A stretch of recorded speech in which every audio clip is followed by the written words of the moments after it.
Po svemu sudeći, Miloš Milojević je novi trener Crvene zvezde, novi stari trener, ovoga puta u ulozi glavnog trenera. Ja sam zaista imao retku čast da snimim podcast sa Milošem kada je već bio pomoćni trener Crvene zvezde. U ovom videu ćete gledati prvi deo tog podcasta u kojem će Miloš pričati o svom prvom trenerskom poslu. U drugom delu govori o nastavku karijere pred Crvene zvezde i u finalu priča o Dejanu Stankoviću, o tome kako ga je Deki Stanković doveo u klub, šta mu je rekao, šta misli o domaćem fudbalu i naravno Crvenoj zvezdi. Svaki deo će izlaziti jedan nakon drugog, tako da uživajte. A za sve vas koji ste nestrpljivi, naravno pun podcast, to je ceo podcast, već imate na kanalu Fanalitičar, tako da potražite Miloš Milojević i uživajte.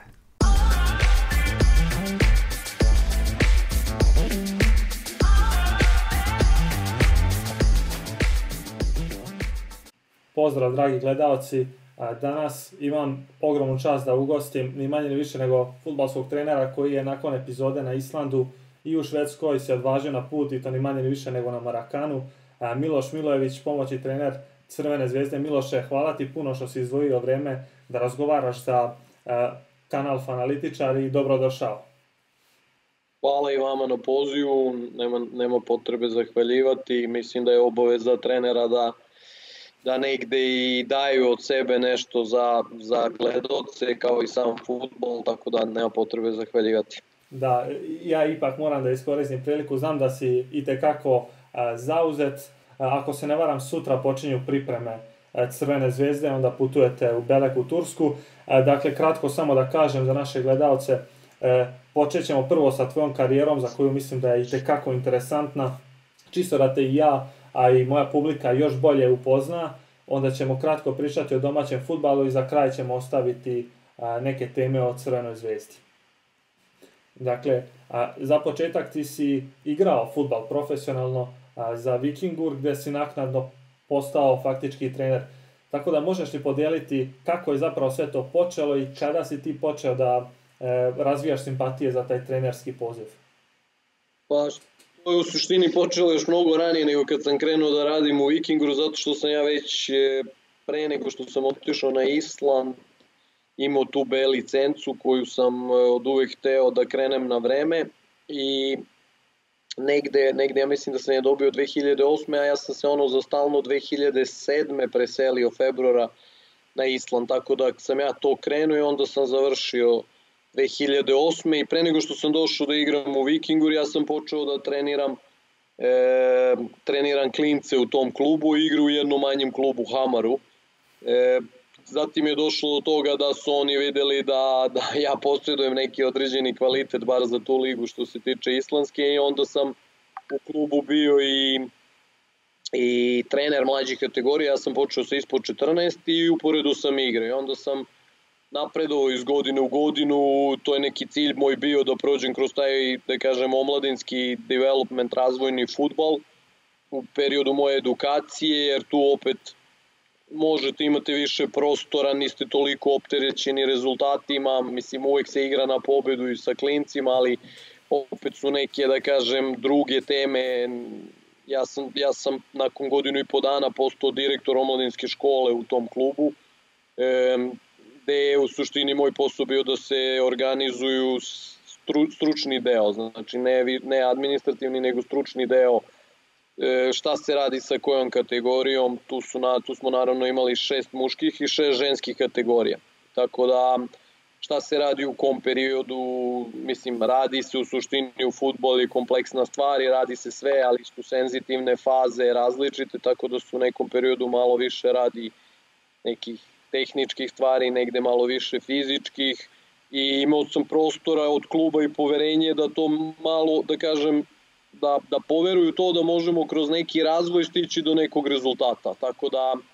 je to bila dobra stvar, pošto dosta puta se u mlađim kategorijama trenira, da kažem, isto kao u prvom timu, gde se negde maksimalni potencijal igrača smanji. Tako da je to neka bila prednost i ja kažem, meni je bilo stvarno i čast i zadovoljstvo i mislim da je to i neka privilegija da se krene negde kroz taj razvojni fudbal, jer onda i u prvom timu se, da kažem, više se opredeli trener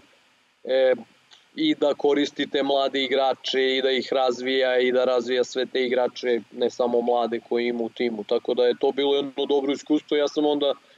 negde 2011. ja mislim prešao da budem, da prestao sam da igram i onda sam počeo da budem pomoćni trener Olafuru Thordarsonu, jedan izvanredan čovek i uspešan, da kažem, trener rezultatski, gde i kao igrač i kao trener ima i prvenstva i kup Islanda i nekih 100 nastupa za islamsku reprezentaciju, igra u Branu u Norveškoj, jedan onako, da kažem, čovek starog kova, visokih vrednosti, od koga sam dosta naučio što se tiče i odnosa sa igračima i mentaliteta Islanđana i sve. Tako da smo prve godine sa njim sam bio pomoćni trener, to je bio samo jedan uslov moj da bukvalno te igrače koji nemaju potencijala za nešto više, jer je klub stalno tavorio, bio je jojo, da kažem, iz prve u drugu, iz druge u prvu i nikad nisu mogli da se stabilizuju. A po meni je problem bio ta politika sa tim nekim istrošenim igračima koji ne mogu više da daju od toga što daju i to je, da kažem, super za drugu ligu, ali premalo za prvu ligu. I onda je moj jedini, da kažem, ne uslov, nego da kažem, moj predlog jedini je bio da se svi ti igrači oteraju i da se krene sa nekim mlađim igračima. Tako da, to je bilo, ja mislim, 2011-12. Treba reći da si ti došao na zimu u klub,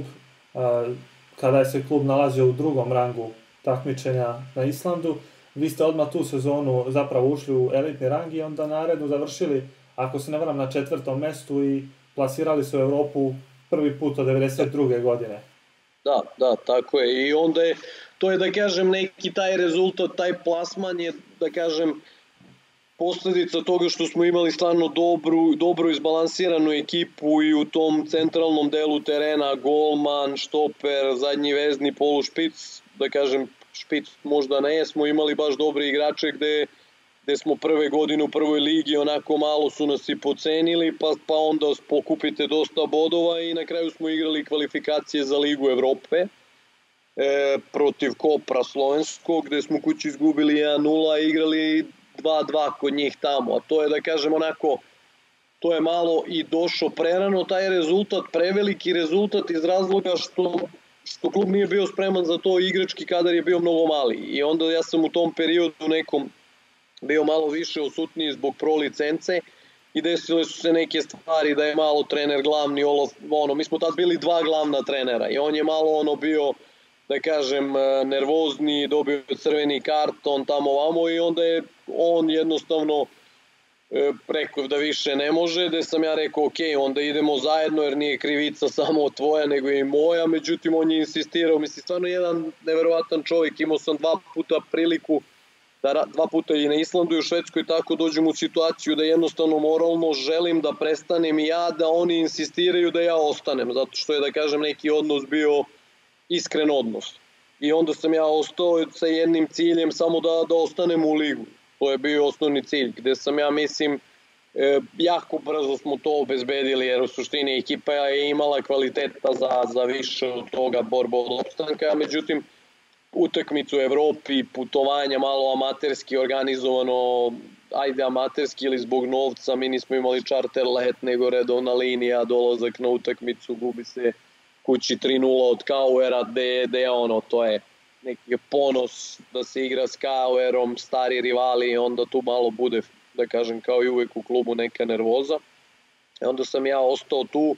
i cilj je bio da se stalno promovišu igrači, znači mladi, i da se klub stabilizuje, znači da bude dugo u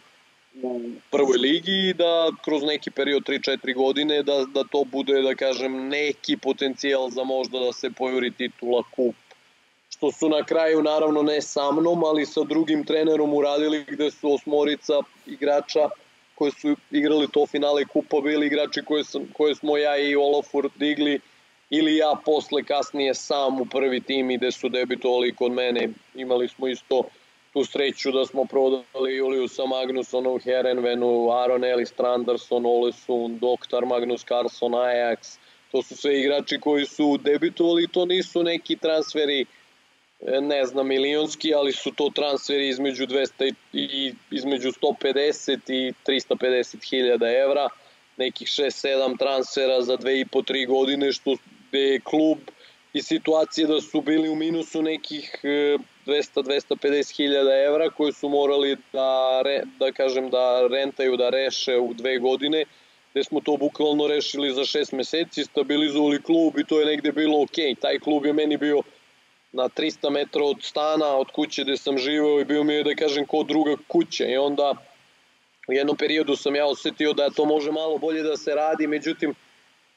oni su nekako navikli da se to sve svodi na mene i na moju ambiciju i moju energiju i mislim da je i klubu i meni bilo dobro što sam ja prestao tu negde 2017. u maju sam ja dao otkaz posle 4-5 kola gde smo možda imali, ne znam, 4-5 bodova ili tako nešto, ne 6, ne znam, nija baš tačno, nije bilo nešto sjajno, ali nije bilo alarmantno, tako da. Da, nakon te prve epizode, faktički prvog kluba, ti si se odlučio za, sada ćeš me ispraviti jer nisam siguran kako se izgovara ime kluba, ja sam napisao Breidablik, nisam siguran kako se izgovara. Breidablik, to je tačno.